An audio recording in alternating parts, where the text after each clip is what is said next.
Вітаю ўсіх слухачоў Еўрарадыё. Студыі для вас працуе Зміцер Лукашук, і гэта сумесны стрым Еўрарадыё і яе прамовы, які, як звычайна, можна і слухаць, і глядзець праз акаунты Еўрарадыё ў сацыяльных сетках. Facebook, Аднакласнікі, ВКонтакте, на канале YouTube.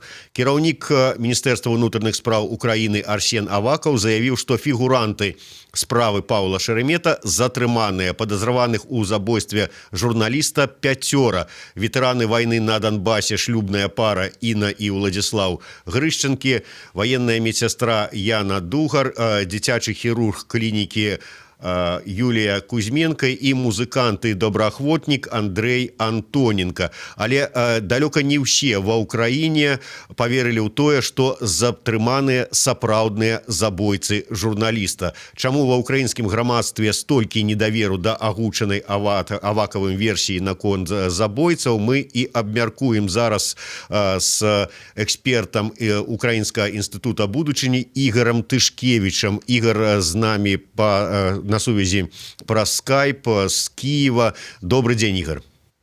Дзень добрый.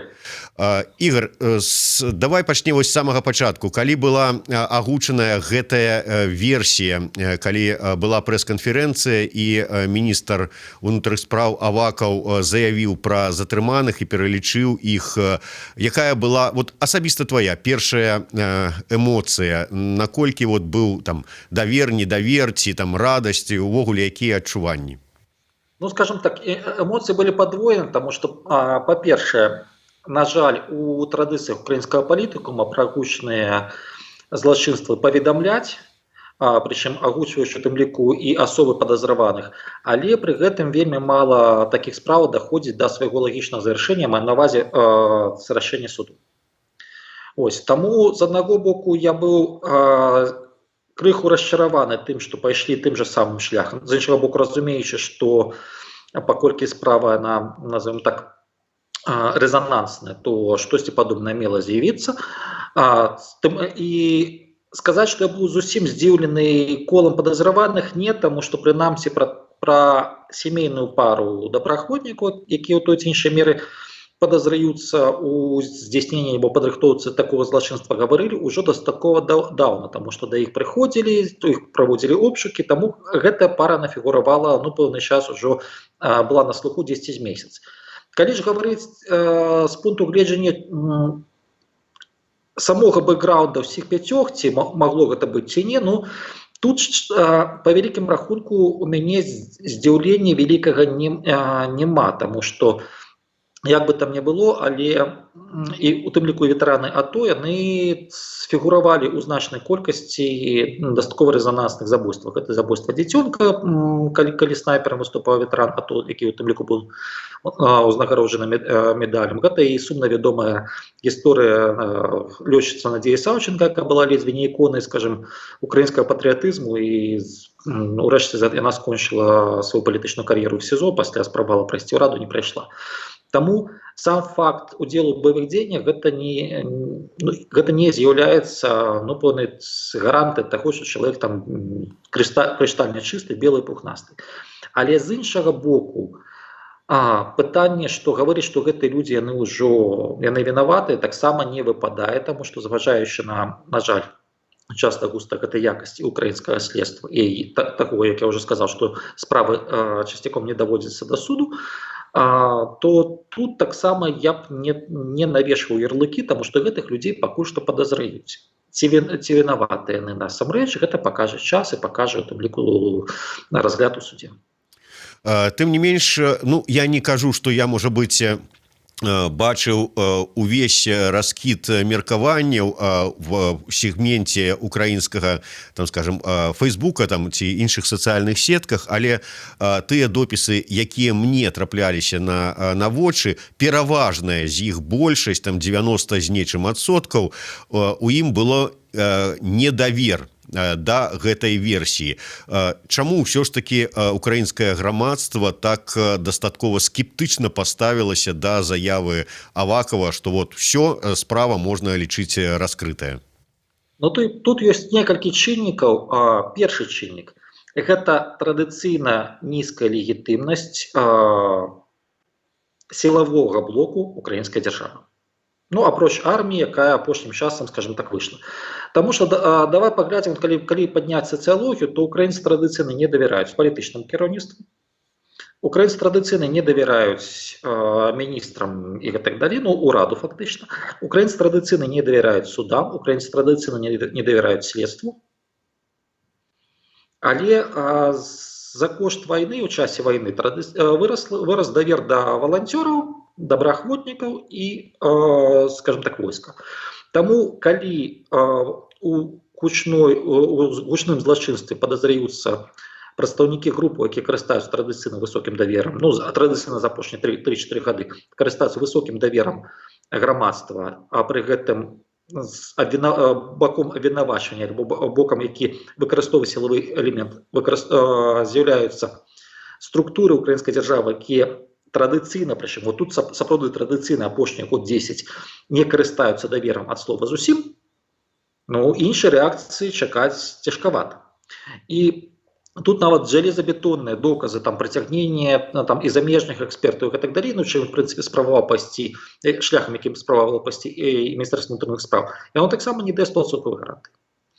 Другая частка гэта тое, што гэта брак даверу і брак легітымнасці, можна так сказаць, прэзідэнта Зеленскага і ягонай каманды у вачах сярэдняга звена камандзіраў сілавых ведомстваў. Таму што легітымнасць, зноў-такі, я раздзяляю паняцце легітымнасць і легальнасць. Легальнасць – гэта наколькі легальна прыйшоў да ўлады, легітымнасць – гэта наколькі тая ці іншая група ўспрымае, што чалавек мае права займаць гэтую пасаду. І ўзровень даверу да прэзідэнта Зеленскага сярод камандзіраў сілавых структураў узроўня, ну, назовем так, ад капітана да палкоўніка, ён дастаткова нізкі. І, адпаведна, значная частка людзей, якія так ці іначай павязаны з фронтам, які павязаны з валанцёрскім рухам, то натуральна, што яны так жа сама рэтранслююць падобную думку. Гэта таксама прагназавана. І трэцяя прычына – гэта контраверсійнасць самой постаці Арсена Авакова, міністра ўнутраных спраў, таму што ён дастаткова моцная фігура, ён цяжкавагавік украінскай палітыкі, але пры гэтым, калі гаварыць про нацыянальную паліцыю, з аднаго боку патрульная паліцыя на рэфармаваная, з другого боку, калі гаварыць про нацыянальную паліцыю комплекс, то рэфармаванне не скончана. Пры гэтым Арсен Аваков мае сваі, назовем так, унікальныя пазіцыі ў палітычнай сістэме, таму што ён фактычна не стаў часткай каманды Парашенка, і тым самым ён свайго часу выратаваў уплыў партыі Народны фронт на украінскую палітыку да выбару 2019 года, і ягоная пазіцыя сёння, калі ён пайшоў на кантакт з Зеленскім і фактычна пайшоў на супрацоўніцтва з Зеленскім, гэта фактычна ратуе такую рэч, як сілавы блок ресурс украінскай улады сёння, таму што багата што завязана менавіта на Зеленскім, на Авакове. Але пры гэтым успрыняццё яго з боку часткі грамадства, у тым ліку прыхільнікаў таго ж самого Петра Алексеевича Порошенка, з іншага боку прыхільнікаў апазіцыйнай платформы, гэта прыхільнікаў Медведчука, ну фактычна усіх іншых палітычных рухаў, якія сёння ў апазіцыі да партыі Зеленскага, ну, дастаткова негатыўны ў масе сваёй. І адпаведна склаліся тры чыннікі, таму што абвінавачваюцца прадстаўнікі групы, якая карыстаецца найбольшай падтрымкай у грамадстве, найбольшым аўтарытэтам. З боку абвінавачання выступаюць структуры, якія маюць найменшую ступень падтрымкі ў грамадстве. З боку абвінавачвае ўлада, якая не мае падтрымкі ў мэтавай аўдыторыі, менавіта тых, хутчэй за ўсё, гэта тыя якраз такія фэйсбучныя паведамленні, які ты чытаў. І трэцяе, што агучвае гэта ўсё міністр унутраных спраў, які таксама не мае вялікай падтрымкі ў гэтай групе. У гэтай групы дакладней палітычнай і вайсковай. Калі я не памыляюся, прэзідэнт Зеленскі как бы прызначыў такі выпрабавальны тэрмін для міністра Авакова. І, ну, і там гучала, што калі пройдзе гэты тэрмін, паглядзім, ці застанецца Авакаў міністрам. І гэты выпрабавальны тэрмін зараз ужо завяршаецца. Ці можа такое быць, што, ну, як бы так, прыспешылі справу, ці адпаведна пад заканчэнне гэтага тэрміну вот неяк так падагналі вот гэтую справу, раскрыццё справы Паўла Шеремета. Наколькі вот можна гаварыць, што тут нейкая ёсць такая сувязь? Ну, я б так не павязваў, таму што прынамсі па той інфармацыі, якая ёсць у мяне, ну пэўна такі інсайды, там пэўныя вытакі інфармацыі пра тое, што справа Паўла Шеремета блізка да завяршэння, я чуў ужо напрыканцы верасня. Таму тут хутчэй выбіралі найбольш выгадны момант проста для таго, каб гэта паказаць, і каб проста завяршыць все працэдурныя моманты. Наколькі гэта якасна зрабілі, я не ведаю. Але тое, што сапраўды дзесьці з канца 18 года само расследаванне істотна, скажем так, стала больш актыўным, гэта так. Таму тут магло проста супасці. Ну, будем лічыць, што супала, тым не менш, ты ўжо адзначыў той момант, што вот яшчэ да суда, да вызначэння суда названыя імёны, і людзей фактычна ўжо, ну, вот сказалі, што да, вот яны, вот гэтыя злодзеі, што, ну, скажем, у Беларусі, напэўна, ніколі так не робіцца. Ну, у асобных выпадках ёсць, канешне, розныя хібы, тым не менш, але кажуць і пра іншыя, скажем так, парушэнні там працэдур, там ці можа быць нават законаў, пра тое ж самае, што тычыцца праслухоўвання нейкай неверагоднай колькасці тэлефонных размоў, і узнікае пытанне, ці былі дазволы ад пракуратуры на праслухоўванне такой колькасці і столькіх размоваў і гэтак далей. Вот гэтыя ўсе факты неяк так аналізуюцца, неяк уплываюць на само стаўленне да вот гэтай сітуацыі, да версіі агучанай. Ну, глядзі, яшчэ раз. Вывод пэўных дэталяў крымінальнай справы.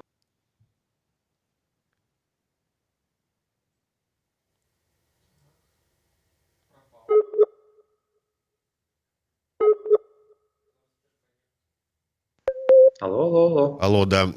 Так, ізноў слышыць мяне? Да, нешта прападалі, да, але нарэшце чуем, да. Гэта сітуацыя вываду ў публічную плоскасць пэўных калічнасцяў крымінальнай справы, на жаль, гэта традыцыя для украінскай палітыкі. Вот у украінскім горадзе Адэса ёсць цудоўная прымаўка: вам шашачкі или паехаць.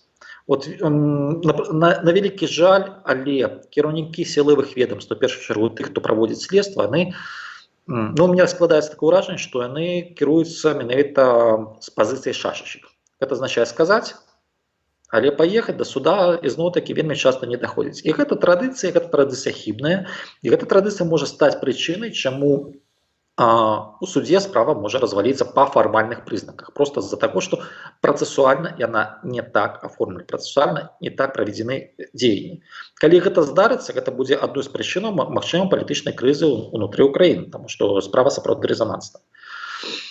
Калі казаць пра праслухоўванне, пра аператыўныя мерапрыемствы, ну, лічачы зноў-такі, што справа рэзанансная, наколькі я ведаю, што і та ж самая пракуратура надавала санкцыі проста, ну, калі можна так сказаць, на засяванне плошчамі і на дастаткова вялікую колькасць негласных дзеянняў, таму тут, хутчэй за ўсё, большая частка на абсалютна чыста з пункту гледжання працэсуальнага.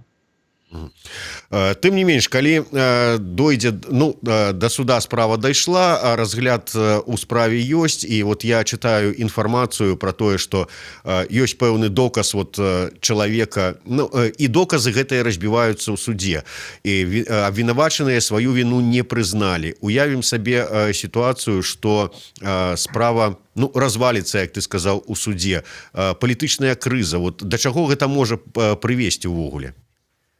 Ну, гэта, в прынцыпе, удар па міністэрству ўнутраных спраў, удар па следчых органах, гэта раз.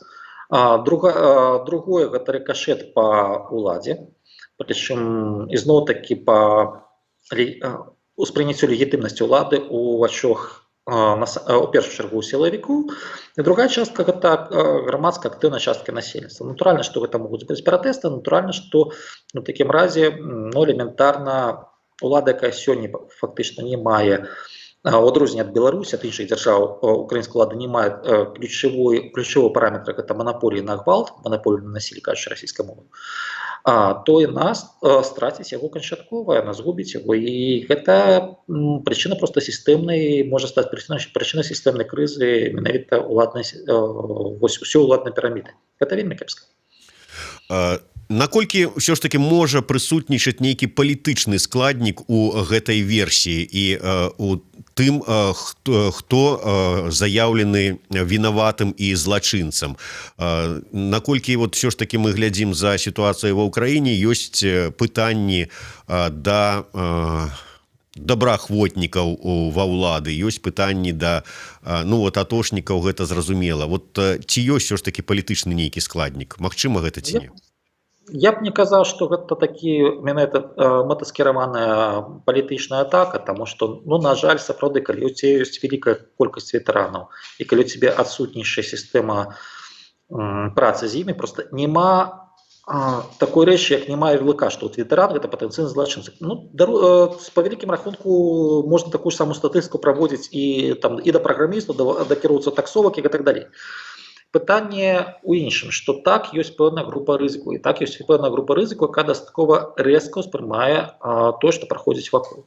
Так, ёсць гэтая група, яна карыстаецца павышанай ступенню даверу. Але можна ўзгадаць некалькі нават выпадкаў з добраахвотным батальёнам, той же самы Шахтёр, той же самы Айдар, яшчэ некалькі, якія проста нават расфарміроўваліся з-за таго, што іх людзі, якія ваявалі ў гэтых батальёнах, частка з гэтых людзей, парушала заканадаўства Украіны. Тое ж самае можна ўзгадаць тых же самых байцоў Тарнада, гэта батальён Тарнада, якія сядзяць у вязніцы, іх, прашу прабачэння, але суды пачаліся яшчэ ў часы Петра Алексеевича Парашенка. Таму казаць, што ідзе атака на добраахвотнікаў цікавосці, не. Але казаць пра тое, што частка палітычных элітаў альбо частка украінскіх палітыкаў могуць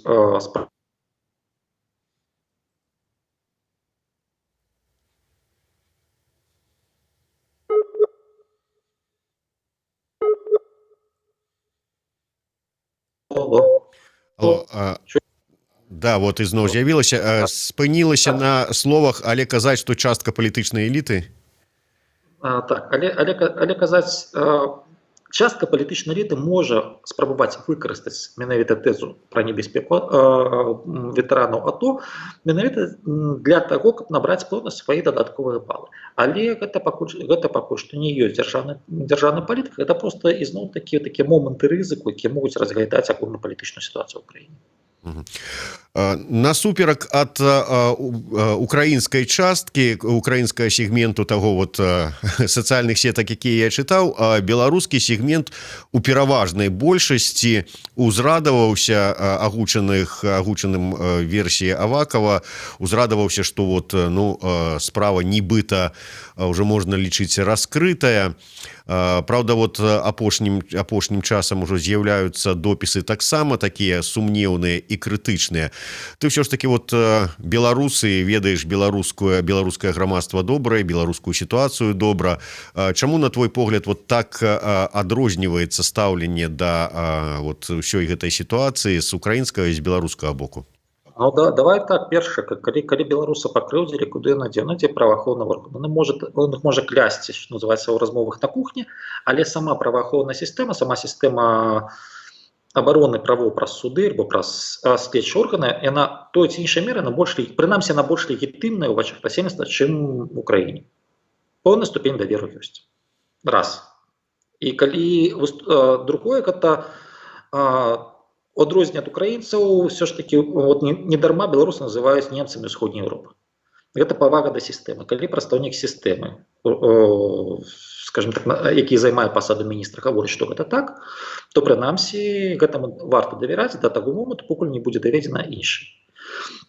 І трэцяе, што ў беларускім грамадстве няма культавых сацыяльных групаў, як, допустим, вайскоўцы, ветэраны АТО і так далей, якіх сярэднестатыстычны беларус спрабуе надзяліць, скажем так, якасцямі хіба толькі не святога.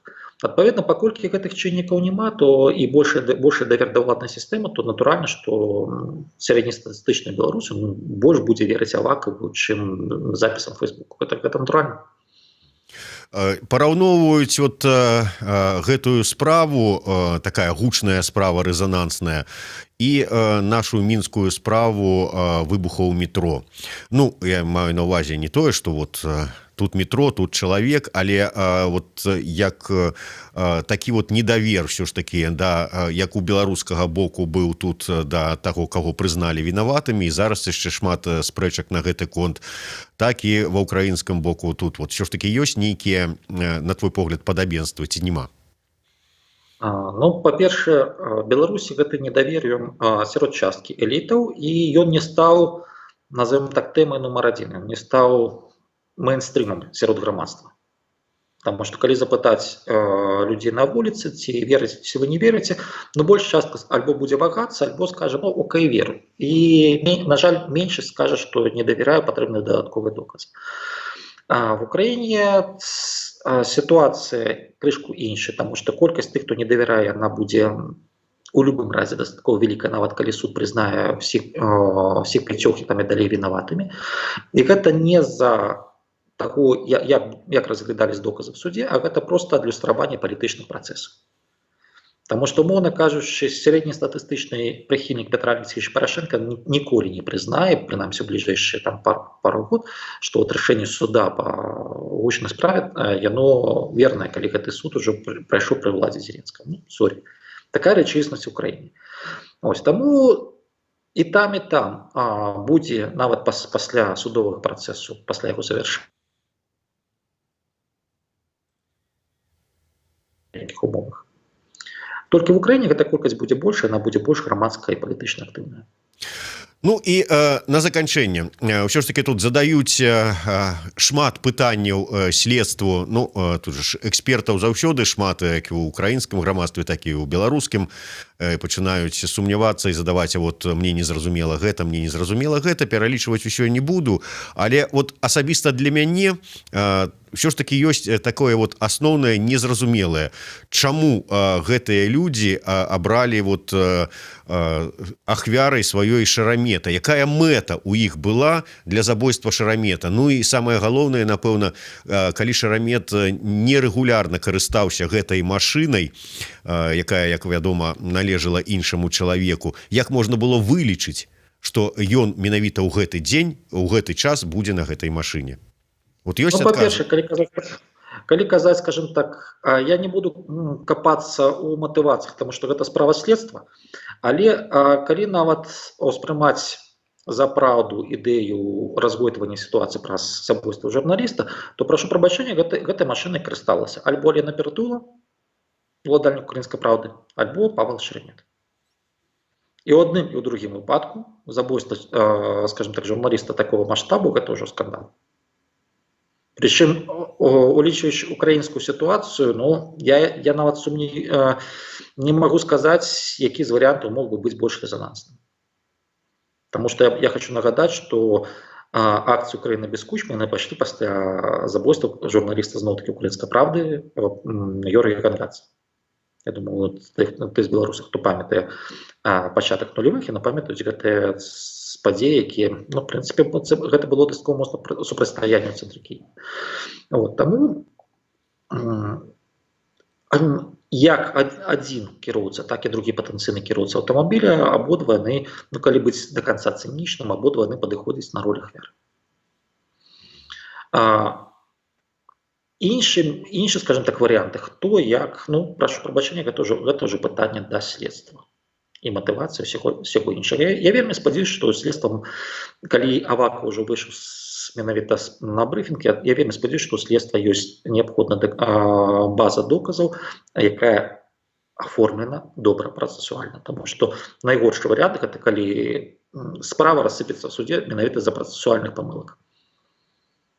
Зразумела. Ну што ж, будзем спадзявацца, што ўсё ж такі, калі гэта сапраўды забойцы, то будуць доказы, як кажуць, жалезабетонныя, і яны не ад адказнасці не ўхіляцца. А калі ўсё ж такі гэта не тыя людзі, то адвакаты здолеюць даказаць, што гэта не яны здзейснілі гэтае злачынства і не будуць пакараныя невінаватыя. Ввогуле, я так разумею, што даволі актыўна назіраюць ва ўкраіне за гэтай справай, што раз яна там рэзанансная не толькі для беларусаў, але і для украінцаў таксама. Прыкованая ўвага СМІ, палітыкі, як на гэта рэагуюць? Ці будзе нейкая там, я не знаю, там, ці ёсць нейкая увага з боку беларускай афіцыйнай часткі? Беларуская афіцыйная частка, наколькі я пакуль што бачу, она взяла паузу. Просто з аднаго боку Шеремет гэта грамадзян Беларусі, з другого боку улічваць складанасць гэтай тэмы. Для Беларусі палітычна невыгадна ўмешвацца на любым, як на адным боку, так і на другім. І хутчэй за ўсё пазіцыя Беларусі будзе прыкладна такая, што мы спадзяемся на справядлівы суд, што зноў такі, калі гэта людзі не вінаватыя, то не за працэсуальных недахопаў, а менавіта за браку доказаў дакажуць, што яны не вінаваты альбо доказамі. Калі людзі вінаватыя, яны атрымаюць сваё. Таму гэта найбольш аптымальная пазіцыя для Беларусі. Штосьці мне падказвае, што так яно ў бліжэйшы час і будзе. Але Беларусь менавіта ўладзіць як адзін са спікерам, беларускі бок ці беларускія афіцыйныя асобы, я думаю, не будуць. І апошняе, я просто цікава наконт украінскай судовай сістэмы. Тут мы на беларускую судовую сістэму наракаем, што тут тэлефоннае права, пра украінскую раней прынамсі казалі, што там вялікая карупцыя. Наколькі ў дадзеным выпадку можна быць упэўненым, што суд будзе сапраўды справядлівы і ён не будзе падпарадкоўвацца там нейкім загадам зверху, там тэлефоннаму праву ці яшчэ чым-небудзь? Наконт гэта, першае, што я хочу нагадаць, гэта людзі больш старэйшае пакаленне памятаюць стары савецкі анекдот, калі выходзіць сакратар цэнтральнага камітэта камуністычнай партыі, гаворыць, што мы адной ногой цвёрда стаім у сацыялізме, другой мы ўжо крочылі в камунізм. Падыходзіць звычайны, скажем так, падымае руку звычайны слесар, кажа, і прошу прабачэння, доўга нам так раскарячку стаяць. Гэта прыкладна адлюстроўвае сітуацыю ў судовай сістэме ўкраіны. З аднаго боку, так, пачалася судовая рэформа, і частка судовай сістэмы, она ўжо, скажем так, незалежна ад улады. Але з другого боку, і там той же самый Печерскі суд, яшчэ некалькі судоў, як пры мінулай уладзе, так і пры гэтай, яны застаюцца яшчэ, скажем так, органамі, якія залежны ад тэлефоннага права. Чаму? Таму што палітычны эліт Украіны з аднаго боку, сказаўшы, што мы будзем праводзіць судовую рэформу, на пэўным моманце яны проста напалохаліся з таго, што як жа зараз цяпер будзе, калі немагчыма патэлефанаваць. Гэта першае адрозненне. Другое адрозненне гэта тое, што калі ў Беларусі тэлефоннае права, гэта, калі можна так сказаць, прынцып аднаго акна, то бишь ёсць адзін цэнтрасіл, які тэлефануе. В Украіне гэтых вакент суду вельмі багата. Гэта алігархічныя групы, гэта і палітычныя групы, гэта і рэгіянальны бізнес-эліты, калі гаворка ідзе пра рэгіянальныя суды. Таму улада, наколькі я разумею, она будзе вельмі зацікаўлена тым, каб гэта справа была максімальна публічнай, каб гэта разглядала калегія суддзяў, каб мінімізаваць у тым ліку і магчымасць уплыву праз тэлефоннае права. Як гэта атрымаецца, я пакуль што не ведаю. Таму што, яшчэ раз паўторю, што судовая сістэма Украіны, яна з аднаго боку зрабіла моцны крок у бок незалежнасці ад выканаўчай ці заканадаўчай улады, з другого боку, гэты крок ён яшчэ не завяршыўся, то бишь адной ногой в камунізме, другой ногой застаюцца сацыялізм. Суд можа зацягнуцца там на месяцы, на гады, ці ўсё ж такі варта... Суд зацягнецца на месяцы, на гады. Зацягнецца?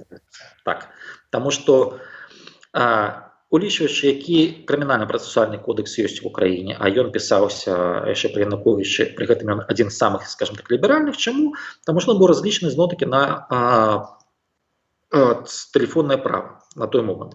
І калі казалі аднаму з палітыкаў апазіцыйных, гэта прыводзілі ўжо ў эфіры, як тлумачылі тыя ж самыя прыхільнікі і аднапартыйцы Януковіча, навошта ім прымаць такое дэмакратычнае заканадаўства. Казалі, што если будет плохо, нас будут судить по закону, а мы вас по беспределу. Ось. І сыходзячы з таго, што гэты крымінальны працэсуальны кодекс ён дае вельмі вялікія магчымасці адвакатам, як пачынаючы ад зацягвання судовага працэсу, заканчваючы проста яго ходам, там, адводы суддзяў і адводы сведкаў і так далей, я думаю, што гэты працэс ён будзе доўжыцца, ну, прынамсі, паўгады, калі не болей. Зразумела. Дзякуй вялікі. Я нагадаю, што з намі на сувязі праз скайп з Кіева быў эксперт Украінскага інстытута будучыні Ігор Тышкевіч, і мы размаўлялі пра справу Паўла Шеремета, пра затрыманых нібыта забойцаў журналіста. Дзякуй вялікі.